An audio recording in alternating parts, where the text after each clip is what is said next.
எங்கும் கிளைகள் கொண்ட Annamalai institute of hotel management and hospital management படிப்பில் சேர்வதற்கான அட்மிஷன் நடைபெறுகிறது.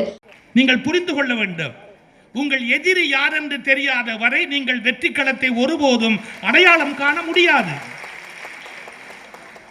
இந்த நாடு யாருடைய கண்ணசைவின் பேரில் போய்கொண்டிருக்கிறது என்பதை பற்றிய புரிதல் இன்னும் தமிழ்நாட்டு மக்களுக்கு ஏற்படவில்லை. RSS இயக்கிக் கொண்டிருக்கிற மோகன் பகவத் தான் இன்றைக்கு இந்தியாவின் உண்மையான சர்வாதிகாரி என்பதை நீங்கள் புரிந்து கொள்ளாத வரையில் அடுத்த தேர்தலில் களம் காண்பது கடினம்.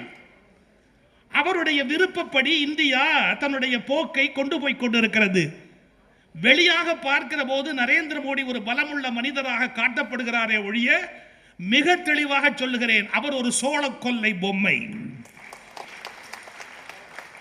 உண்மையான ராட்சசன், இந்த நாட்டை ஆட்டி வைக்கக்கூடிய வலிமை உடையவர் இன்றைக்கு அந்த மனிதர் யார்? நான் சொல்லுகிற RSS மோகன் பகவத். ஏன் சொல்லுகிறேன் என்றால், 100 ஆண்டுகளுக்கு முன்பு காந்தியடிகள் வீழ்ச்சி அடைந்த பிறகு, காந்தியடிகளுடைய உடல் இந்த மண்ணிலே விழுந்த பிறகு அன்று ஒரு விதை போட்டார்கள். இந்த நாட்டை எப்படி முழுமையாக 100 ஆண்டுகளுக்குள் தாங்கள் நினைப்பது போல் கொண்டு போக வேண்டும் என்று வெறித்தனமாக ஒரு கூட்டம் திட்டமிட்டது. அவர்கள் திட்டத்தினுடைய ஒவ்வொரு அங்கத்தை தான் ஒவ்வொரு காலகட்டத்திலும் நாம் சந்தித்துக் கொண்டிருக்கிறோம். உண்மையில் இப்போது நடப்பது உங்களுக்கு இந்திய அளவிலே ஒரு ஜனநாயக ஆட்சி அல்ல. ரஷ்யாவில் எப்படி கம்யூனிச சர்வாதிகாரம் வளர்ந்திருக்கிறதோ, சீனாவில் எப்படி கம்யூனிச சர்வாதிகாரம் வளர்ந்திருக்கிறதோ, அப்படி ஒரு இந்து சர்வாதிகாரத்தை RSS கொண்டு வர விரும்புகிறது.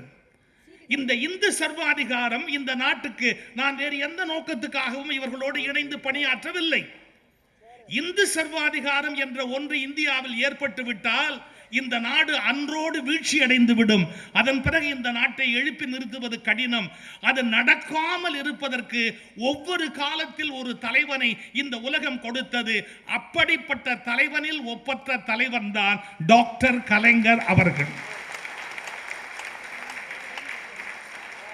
உங்களுக்கு வரலாறு புரிய வேண்டும். என்ன நோக்கத்தில் அவர்கள் இந்தியாவை கொண்டு போகிறார்கள் என்பதை புரிய வேண்டும். உங்களுக்கு தெரியுமோ தெரியாதோ, எல்லா கட்சியிலும் உச்சத்தில் இருப்பவர்களுக்கு பக்கத்தில் RSS காரர்கள் இருப்பார்கள். எல்லா கட்சிகளிலும் உச்சத்தில் இருப்பவர்களுடைய பக்கத்தில் RSS காரர்கள் இருப்பார்கள். இது போன்ற திட்டமிடுதல், சூழ்ச்சி செய்தல் இவற்றையெல்லாம் கற்றுக்கொள்ளாமல் அரசியல் நடத்த முடியாது என்பதை தயவு செய்து மீண்டும் நீங்கள் புரிந்து கொள்ள வேண்டும்.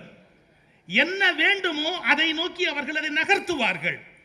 அதன் காரணமாக நாம் இயல்பாக பெறுகிற வெற்றி என்பதை இயல்பாக பெற்றுவிட முடியாதபடி அவர்கள் வஞ்சனையால் இந்த வெற்றியை மாற்றி அமைப்பார்கள் என்கிற ரகசியத்தை நீங்கள் தயவு செய்து புரிந்து கொள்ள வேண்டும்.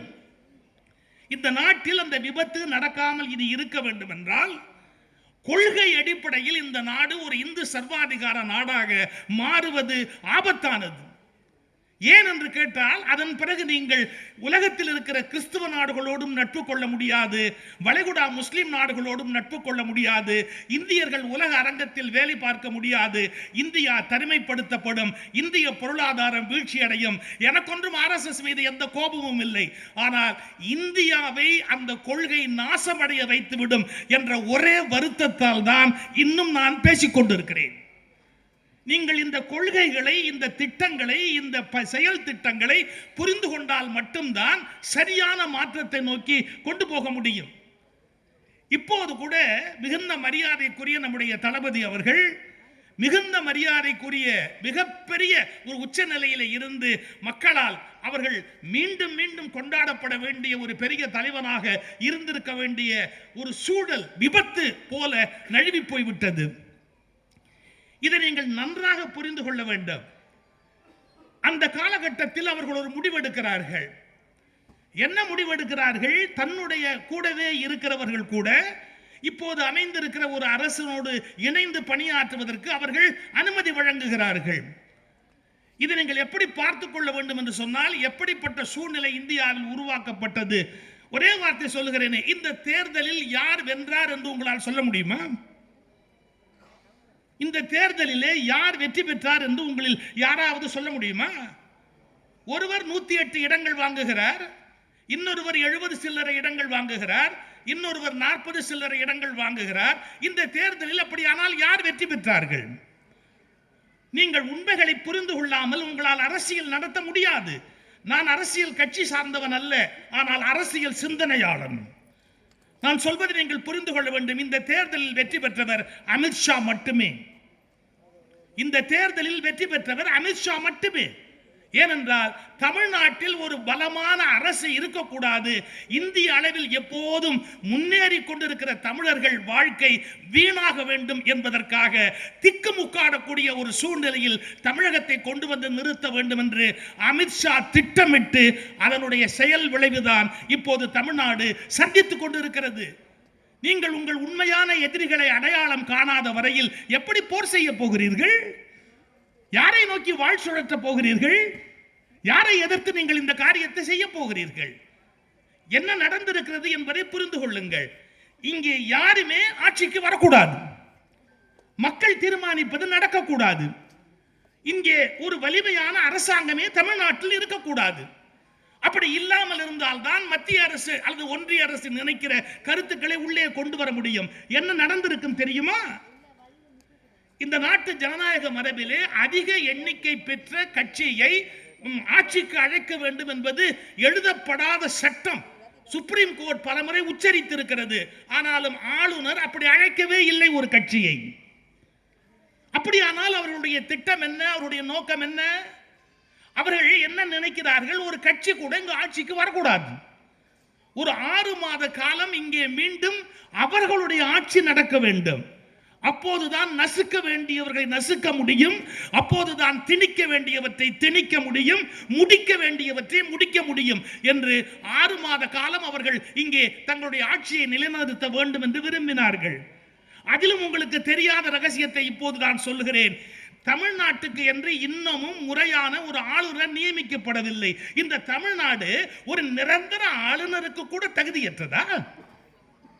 ஒரு முழுமையான ஆளுநருக்கு கூட இந்த தமிழ்நாடு தகுதியற்றதா? தமிழ்நாட்டை எப்படி அவமானப்படுத்தி இருக்கிறார்கள் என்று உங்களுக்கு புரிகிறதா? தமிழ்நாட்டுக்கு நிரந்தரமான ஒரு ஆளுநர் கூட இல்லை. அந்த வஞ்சனையை நீங்கள் புரிந்து கொள்ள வேண்டும். அவர்கள் விரும்பியது இங்கே யாருமே ஆட்சிக்கு வர முடியாத போது மீண்டும் மேற்கு வங்காளத்தில் இருந்து RN ரவி இங்கே அழைத்து வரப்படுவார். அவர் 5 ஆண்டுகளாக எதற்கு இங்கே நம்ம எல்லாம் அவமானப்படுத்திக் கொண்டிருந்தாரோ அதை 6 மாத காலம் இங்கே நிறைவேற்ற வேண்டும் என்ற கங்கணம் கட்டி கொண்டு காத்திருந்தார்கள். அதை தடுத்த பெருமகன் தான் தளபதி ஸ்டாலின் என்பதை நீங்கள் புரிந்து கொள்ள வேண்டும். தமிழகம் எங்கும் கிளைகள் கொண்ட Annamalai institute of hotel management and hospital management படிப்பில் சேர்வதற்கான அட்மிஷன் நடைபெறுகிறது.